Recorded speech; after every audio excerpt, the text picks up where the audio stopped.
We've seen some big mistakes made up to this point in the IMJIN War story, on all sides, but none so great as what's coming next.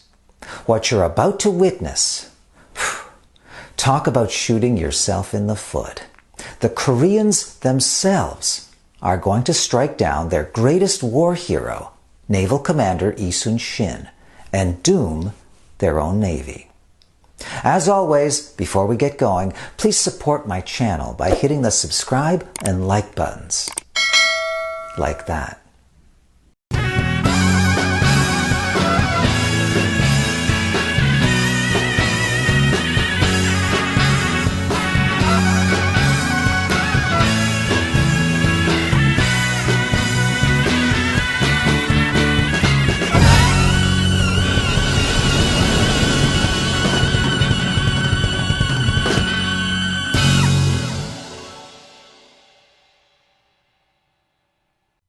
As we saw at the beginning of this series, Korea's Gyeongsang Right Navy commander Gyun sank his own fleet at the start of the war. With only 4 ships remaining, he was ordered by the government to form a combined fleet with Chola Left Navy commander Sun-shin. Won writhed with jealousy and resentment after that, particularly after Sun-shin emerged as a national hero and was promoted to the specially created post of Supreme Naval Commander. Won became increasingly belligerent, particularly when he's drunk, which is often, and he tries to bait Sun-shin into making foolhardy attacks on the Japanese. Won also attacks in his official reports, claiming that he disobeys orders, that he hogs all the glory, and that he's lost his fighting spirit. These attacks are utterly groundless. Gyun is accusing Sun-shin of exactly what he himself is guilty of. But they find a ready ear in Seoul just the same, among Western faction government officials looking for a way back into power. These Westerners can't attack Prime Minister Song-nyong, the head of the ascendant Eastern faction, directly. He has too much power. So they go after the men Song-nyong has appointed instead, men like Supreme Naval Commander Sun-shin. By finding fault with Naval Commander Sun-shin, Prime Minister Song-nyong and the Eastern faction will be made to look bad. They'll be weakened, hopefully enough to be swept out of power. By July 1596, the Westerners had gathered enough phony evidence against Sun-shin to act. In discussions in court in front of King Seong-nyong, they argue that Sun-shin should be dismissed from command and that Gyun, serving at this point as Chola Army commander, should be appointed to replace him. A transcript of these discussions still exists in the annals of King Seong-nyong. "I have heard," King Seong-nyong himself says at one point, that in one battle Sun-shin held back and Gyun did most of the fighting. "Yes," chimes in a Western faction official, "prior to one of their campaigns, Gyun had to call Sun-shin to battle 14 or 15 times before would consent to join him.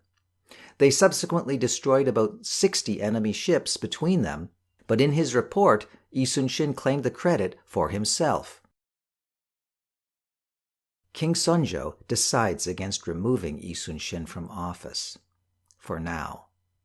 The Westerners try again to get rid of in December, following the breakdown of negotiations between China and Japan. Again, King Seong-nyong declines to dismiss Sun-shin from command. His support, however, is beginning to waver. He no longer sees Sun-shin as so much of a hero. Maybe Gyun would make a better choice as Supreme Naval Commander. In the end, it's the Japanese that push King Seong-nyong to make the fateful decision. In January 1597, as Japanese forces are massing on Kyushu for the Second Korean invasion, a Japanese spy named Yojiro, a native of Tsushima, who was believed to secretly favor the Koreans, arrived at the camp of Gyeongsang Army Commander Kim Ung-so with a message from Konishi Yukinaga. According to Yojiro, Konishi wanted to tip off the Koreans that his rival Kato Kiyomasa would soon be arriving in Korea with a new invasion army. If the Korean Navy were to intercept Kato at this place and at this time, they would be able to ambush him and kill him. The Koreans are well aware of the rivalry, the hatred almost, that existed between Konishi and Kato. So Commander Kim Ung-so, he believes Yojiro's story and he forwards it up the chain of command. The Korean government believes it too and orders Lee Sun-shin into action to ambush Kato. Lee Sun-shin, however, suspects that the whole thing is a trap and delays putting to sea. Finally, Korean Commander-in-Chief Kwon Yul angrily orders Lee Sun-shin to his face to go into action. Lee explains that leading the Korean fleet to a rendezvous at a time and a place of the enemy's choosing is not just unwise, it's downright foolish. But Kwon Yul insists. So Lee Sun-shin sets sail. He hasn't gone far when the spy Yojiro shows up again at Army Commander Kim Ung-so's camp, this time to say that the Korean Navy is too late, that Kato Kiyomasa has already arrived back in Busan on March 1st. It's a shame, Yojiro prods, that Lee Sun-shin didn't act sooner. If he had, Kato now would be dead. If this whole thing was a Japanese trick, and it probably was, it worked to perfection. The Western faction now accuses Lee Sun-shin of betraying the country, and this time King Seong-nyong agrees. On April 12, 1597, an official arrives at Lee Sun-shin's base on Hansan Island to arrest him and take him to Seoul to face charges and a possible death sentence. Lee Sun-shin is bound with ropes and placed in a cage on the back of a cart.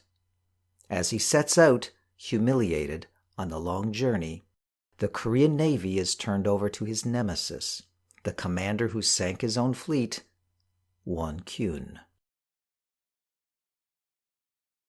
Arriving in Seoul, Lee Sun-shin is thrown in prison, interrogated about his supposed crimes, and almost certainly tortured and beaten. The Korean government, in the meantime, argues over his fate, the Western faction insisting that he must be executed. In the end, King Seong-nyong makes the decision to spare his life. Lee Sun-shin is demoted to the lowest rank of soldier and ordered back south to serve under Kwon Yul. Just imagine how Lee Sun-shin must have felt as he set out, the bitterness gnawing inside him. And then he receives word that his mother has just died.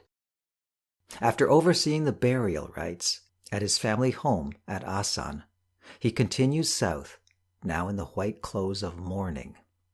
Commander Kwon Yul, thankfully, doesn't try to humiliate him any further. Lee Sun-shin and two of his sons are left to themselves in a small house in the mountains behind Kwon's camp, ostensibly guarding an outpost. At Lee's former base on Hansan Island, meanwhile, Gyun has taken command of the Korean Navy. The foolishness of this appointment becomes apparent at once.